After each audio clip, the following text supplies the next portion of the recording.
اس کے ساتھ میں ہوں آپ کا ہوسٹ رمیش سندھو، اور آج ہم جس ٹاپک کے اوپر پروگرام کریں گے وہ عدلیہ کا عروج اور زوال، اور ریاست میں ججوں کی کتنی کارروائیاں رہیں جو ان کے حق میں ہیں اور ان کے خلاف رہیں۔ ہمارے ساتھ موجود ہیں مبشر بخاری صاحب، ان سے کچھ معروضات پیش کرتے ہیں۔ السلام علیکم۔ وعلیکم السلام سر، پاکستان کی عدلیہ پہ جو تنقید اور تعریف کی زد میں جو ادوار گزرے ہیں اس پہ تھوڑی سی روشنی ڈالیے ناظرین کے لیے۔ ایک تو جنرل ہمارا ایک قومی جو مزاج بن چکا ہے وہ یہ ہے کہ سیاسی جماعتوں کا یہ مزاج ہے کہ فیصلہ حق میں آئے تو عدلیہ بہت اچھی، فیصلہ خلاف آئے تو عدلیہ بری، اس کو ڈسکریج کرنا چاہیے۔ لیکن اس کے ساتھ ساتھ میں یہ عرض کروں کہ بہت سارے مقامات پہ ہمیں واضح طور پہ محسوس ہوتا رہا کہ عدلیہ جو ہے وہ کہیں نہ کہیں کمپرومائز ہو چکی ہے۔ پاکستان کی تاریخ میں اگر آپ دیکھیں تو مارشل لاز لگے اور اس میں عدلیہ ویلیڈیٹ کرتی رہی ان مارشل لاز کو۔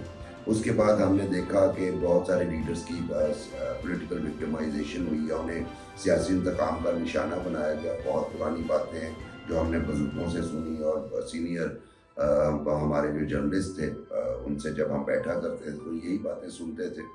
تو لیکن اس کے ساتھ ساتھ انہی میں ہی وہ جب ویلیڈیٹ کر رہے ہوتے تھے ججز، معزز جج صاحبان یا ہماری عدلیہ، انہی میں سے کوئی ایک آدھ بندہ اٹھ کے ایسا کام کر دیتا تھا کہ وہ تعریف کا مستحق ہوتا تھا اور تاریخ اسے آج بھی یاد رکھے ہوئے ہے۔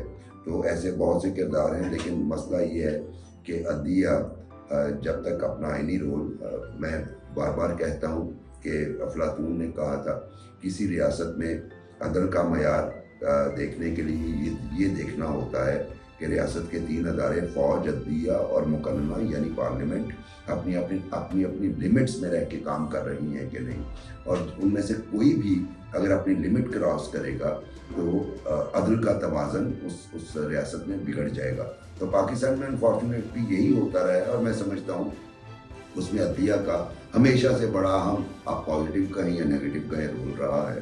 تو یہی پاکستان کی بدقسمتی ہے کہ عدلیہ جو کہ عوام کو انصاف فراہم کرنے کا ذمہ داری ہے وہ اس سے زیادہ ایکٹیویزم پہ یقین کرنا شروع ہو گئی۔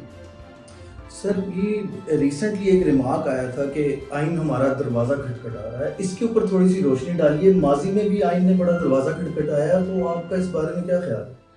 جی دیکھیے، آئین نے تو بڑی دفعہ دروازہ کھٹکھٹایا۔ اگر ہم 50s میں چلے جائیں جب غلام محمد نے پہلی اسمبلی توڑی، جسٹس منیر صاحب تھے، آئین اس وقت بھی دروازہ کھٹکھٹا رہا تھا۔ تو اس وقت یہی عدلیہ تھی جس نے ڈاکٹرائن آف نیسیسٹی یعنی نظریہ ضرورت کا لفظ قائم کر کے اس ملک میں ایک بنیاد رکھ دی تھی کہ کوئی بھی غیر آئینی قدم کوئی اٹھائے تو اس کو اس ڈاکٹرائن آف نیسیسٹی یا نظریہ ضرورت کے تحت ویلیڈیٹ کر دیا جائے۔ اور یہ میں سمجھتا ہوں کہ پاکستان میں اس کے بعد ہونے والے جو غیر آئینی معاملات ہوئے اس کی ذمہ داری پاکستان کی عدلیہ پر ہی ہے، کیونکہ یہ نظریہ بھی انہوں نے دیا۔ اس کے بعد آپ دیکھیے کہ elected prime minister of Pakistan Zulfikar Ali Bhutto کو جب ڈیپوز کیا اور غیر آئینی طریقے سے مارشل لا لگا، اور یہی عدلیہ ہے جنہوں نے ایک ایسے کیس میں سزائے موت دی جس کی نظیر بھی پاکستان میں آج کوئی نہیں دیتا۔ اور اس کے بعد اگر آپ دیکھیں تو بار بار ادوار میں حکومتیں ٹاپل ہوتی رہیں۔ غلام اسحاق نے بے نظیر بھٹو کو اور میاں نواز شریف کو 58(2)B جو کہ صدر کا اختیار تھا آئین میں درج تھا اس کے تحت بھجوایا۔ لیکن فرق کیا آیا؟ فرق یہ آیا کہ بے نظیر بھٹو صاحبہ کی پیٹیشن کو تو اٹھا کے باہر پھینک دیا گیا، نواز شریف صاحب کی پیٹیشن جو ہے وہ ایڈمٹ ہو گئی، اور سپریم کورٹ آف پاکستان نے ان کی حکومت کو بحال بھی کر دیا۔ تو آصف زرداری جو اکثر کہتے ہیں کہ میرا ڈومیسائل پنجاب کا نہیں ہے، تو یہ بھی عدلیہ کے لیے ایک کوسچن مارک ہے۔ کیوں ریاست پاکستان کا ایک ایسا فرد جو سابق صدر بھی رہ چکا ہو اور کئی دفعہ پارلیمنٹیرین بھی رہ چکا ہو، وہ یہ کہتا ہے کہ میرا ڈومیسائل پنجاب کا نہیں ہے؟ اس کا مطلب ہے دوسرے صوبوں کے افراد میں احساس محرومی پایا جاتا ہے۔ اور اس کے بعد پھر میاں نواز شریف کا کیس آپ کے سامنے پاناما کیس تھا۔ پاناما میں سزا ہوتی، کسی کو کوئی اعتراض نہیں ہوتا، لیکن قانون دان حضرات جو ہیں ان کی نظر میں جو ان کے بیٹے کا اقامہ ہے اس پہ معاملہ ہوا, کنٹروورسی ایک اور کریٹ ہوگی عدلیہ, اور وہ جس طریقے سے ہوا ہم واقف ہیں, اور بہت ساری ایسی اندرونی حالات سے بھی واقف ہیں کہ justice Saqib Nisar farmer chief justice of Pakistan کیوں اتنا انٹرسٹ دے رہے تھے. اور یہ بھی میں آپ کو ایک بڑی مزے کی بات بتاؤں کہ ثاقب نثار صاحب نے خود یہ آئیڈیا جنریٹ کیا تھا, اور اس کے بعد اب ثاقب نثار صاحب میرا خیال ہے کہ تاریخ میں کس نام سے یاد رکھے جائیں گے, وہ ایک علیحدہ بات ہے. ایک سوال یہاں پہ آپ کا رمیز یہ بنتا تھا کہ پاکستانی ہم عدلیہ کی بات تو کریں لیکن بڑے شاندار یہاں پہ ججز بھی ہے. جسٹس منیر کو اگر دیکھا جائے تو بڑے اچھے جج تھے, لیکن جو نظریہ ضرورت والا انہوں نے کیا, انہوں نے اپنی پوری کریڈیبلٹی مائنس کر دی. اس کے بعد ہم جسٹس کارنیلیس صاحب کی بات کرتے ہیں, بڑے شاندار تھے. محمد رستم کیانی صاحب کی بات کرتے ہیں, مار کیانی کے نام سے مشہور تھے. ان کا ایک واقعہ جو مجھے بڑے ہمارے معروف قانون دان تھے حکم قریشی, اسی طرح ہی ان کے پاس بیٹھا تھا تو انہوں نے مجھے سنایا کہ ایک دفعہ ایک انتہائی طاقتور شخصیت پنجاب کی جن کا تعلق جو ہے ہمارے ایک بہت بڑے ادارے سے تھا, وہ ان کے پاس چلے گئے اور انہیں کہا کہ جناب میرے ایک عزیز کا کیس آپ کے پاس لگا ہے, تھوڑا سا ریلیف دے دیں. تو کیانی صاحب نے گھڑی دیکھتے ہوئے کہا کہ آپ کے پاس 60 سیکنڈز ہیں, آپ لاہور ہائی کورٹ کا پریمیسز چھوڑ دیں ورنہ میں آپ کو جیل بھجوا دوں گا. تو انہوں نے اپنا مزید تعارف کروانے کی کوشش کی تو وہ کیانی صاحب کی نظریں گھڑی پہ تھیں اور انہوں نے کہا کہ آپ کے پاس 45 سیکنڈ رہ گئے محترم. تو لٹرلی وہ صاحب جو ہیں بھاگتے ہوئے ہائی کورٹ سے نکلے. کچھ عرصے بعد ان کے اور اعلیٰ افسر جو ہیں کسی کی تعزیت پہ کیانی صاحب گئے ہوتے مل گئے. انہوں نے کہا جی ہمارے وہ بہت بریلینٹ آدمی ہیں اور آپ نے کچھ اچھا نہیں کیا تو آپ سے ریکویسٹ ہے ذرا ان کو ان کی ریکویسٹ کو اکاموڈیٹ کر دیں.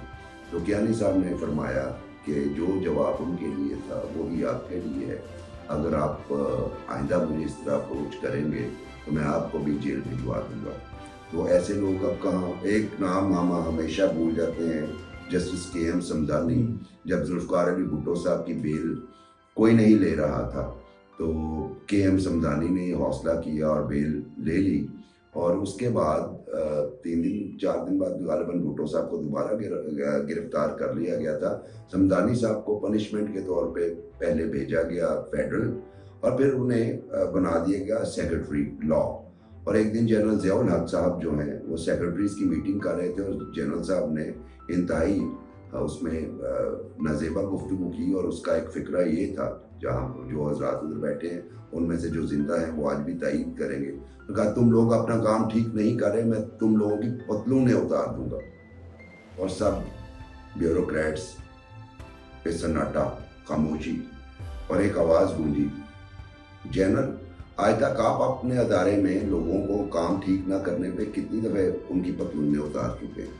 جنرل ضیاء الحق اٹھ کے غصے میں چلے گئے اور کچھ عرصے بعد سمدانی صاحب کو واپس لاہور ہائی کورٹ بھیج دیا گیا, لیکن ساتھ ہی انہیں کہا گیا کہ آپ PCO کے تحت حلف اٹھائیں, جس پہ سمدانی صاحب نے ریفیوز کر دیا اور اس طرح ان کا جو عدالتی کیریئر تھا وہ ختم ہو گیا. ابھی آپ دیکھیں ایک ریسنٹ مثال, کیونکہ وہ سرونگ ہے اور پھر وہ تعریف کے زمرے میں آ جاتا ہے, قاضی فائز عیسیٰ کی ہے کہ کورٹ میں وہ اور ان کی اہلیہ کیس لڑتے رہے, اور یہ ایک ایگزامپل ہے. کیا کوئی آپ کے پاس دوسری ایگزامپل ہے اس طرح کی کہ کورٹ میں جائے بندہ اور ایک عام ملزم کی طرح, ملزم ہی کہیں گے نا, وہ اور اس کی اہلیہ کیس لڑ رہے ہوں اور سامنے وہی اصحاب بیٹھے ہوں جن میں کچھ جونیئر ہیں اور ایک بندہ صرف سینئر ہے اور آپ کا کیس سن رہے ہوں. تو یہ وہ ایگزامپلز ہیں جن کو دیکھ کے ہمیں اس نظام پہ کم از کم حوصلہ رہتا ہے کہ انہی سے کچھ لوگ اٹھیں گے اور انہی لوگوں میں سے کچھ ایسی آوازیں بھی آئیں گی جو آئین اور قانون کی حقیقی معنوں میں پاسداری کریں گے. ناظرین, یہ تھا ہمارا آج کا پروگرام. میرے دیش سے مجھے اجازت دیجیے. اپنا خیال رکھیے. اللہ حافظ.